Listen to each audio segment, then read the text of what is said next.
In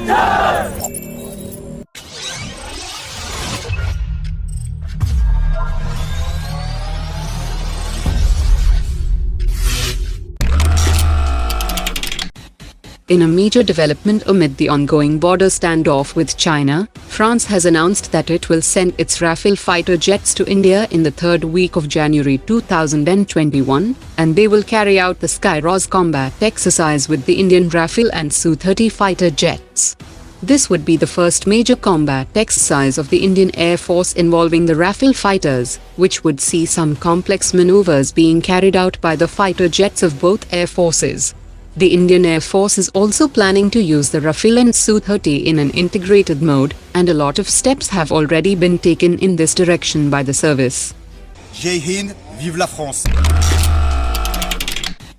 After last month's delivery of front fuselage of FOC standard Tejas aircraft by Alpha Design Technologies, another private sector firm Alpha Tocol Private Limited has successfully rolled out the first rear fuselage assembly of FOC standard Tejas aircraft. In order to ramp up the manufacturing process of the indigenous fighter jet, Hindustan Aeronautics had outsourced 35% of the manufacturing to Indian private sector firms like Larsen & Toubro, Dynamatic Technologies, VEM Technologies, Alpha Tocol Private Limited and Alpha Design Technologies. A senior Navy official has said that the Indian Navy has decided to procure 34 carrier-borne fighters in place of 57, as well as 8 minesweepers instead of 12, and 2 landing platform docks instead of the required 4, and the central government has assured the Navy of more units when the economy is stronger. He also added that the DRDO is working on its twin-engine deck-based fighter jet, and it will be the preferred choice if the aircraft is successful. He also said that after the lease of 2 Sea Guardian, the Navy can lease other UAV platforms as per requirements in the future. Israel's Ministry of Defense has written to the Indian Defense Minister and has pushed to conclude the 20,000 crore rupees contract for 1,580 Athos Howitzers to Elbit Systems, as the Israeli firm was declared the lowest bidder in the global tender.